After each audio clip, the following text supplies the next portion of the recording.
কোনো এজেন্টের অনুপস্থিতিতে আপনাদের এখন প্রেজেন্ট করা কোনো ফাইল আমরা গ্রহণ করব না। আমাদের সামনে না ম্যাম, আমরা অলরেডি সবাই কথা বলবো না, আমরা অলরেডি চলে গিয়েছিলাম।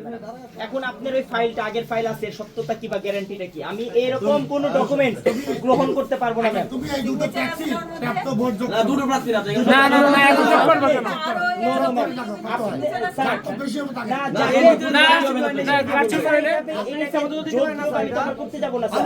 আপনি স্যার যেটা ডিক্লেয়ার এই 2 ঘন্টার মধ্যে সময় নিয়েছে, মোর দেন 48 আওয়ার্স আপনারা সময় নিয়েছে।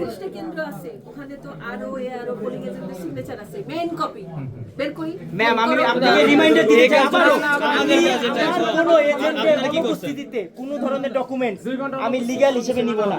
আমরা চলে গেছি আপনাদের ডিক্লারেশনের পরে আমরা চলে গিয়েছি ম্যাম, আপনাদের ডিক্লারেশনের পরে। প্রধান নির্বাচন কমিশনার নো ম্যাম, নো ম্যাম, আমি সরি দুঃখিত।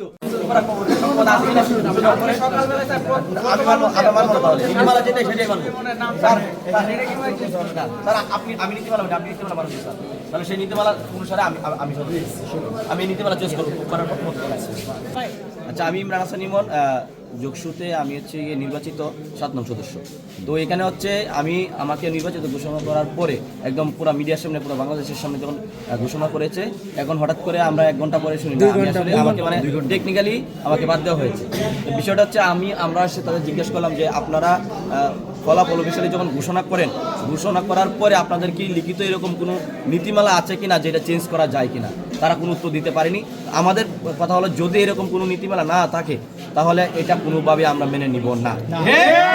কথা হচ্ছে এখানে আমরা বলেছি এখানে প্রতিটা সদস্যর ম্যানুয়াল কাউন্ট হতে হবে, নাহলে আপনারা যে মেকানিজম করেন নিয়ে 1-1.5 ঘন্টার মধ্যে সেটা কিভাবে আমরা বিশ্বাস করবো? তারা সেটা করতেও রাজি না। তার মানে ওই নির্বাচন কমিশন, আমি স্পষ্ট বলতে চাইছি, দাপ্পাবাজ। যেহেতু আমি যোগসূত্রে নির্বাচিত হয়ে আসছি, এখানে আমার বলিষ্ঠ কণ্ঠস্বর লাগবে। যদি আমি তাদের কথা এখান থেকে মেনে এই অন্যায় আমি মেনে চলে যাই, তাহলে আমি সদস্য হয়ে জবিয়ানদের জন্য কি করবো? আমি স্পষ্ট বলবো না, দাপ্পাবাজ।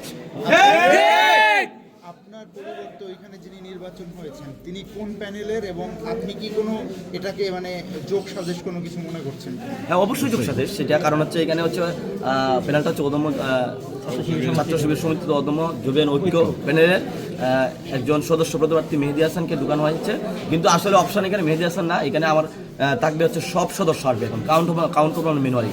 না হলে এত বড় একটা নির্বাচন, এটা একটা জাতীয় ইস্যু, সেই ইস্যুতে কিভাবে একটা পুরা ঘর স্কিপ করে, চোখের এখানে স্কিপ করে একজনের চোখ দিয়ে তো শিশিরটা আসেনি। এখানে প্রতিটি নির্বাচন কমিশনের দায়িত্বরত প্রতিটি ব্যক্তির চোখ এড়িয়ে তো এটা স্কিপ হওয়ার কথা না। এই 1-1.5 ঘন্টার মধ্যে এটা কোন নাটক আমরা দেখতে পাচ্ছি?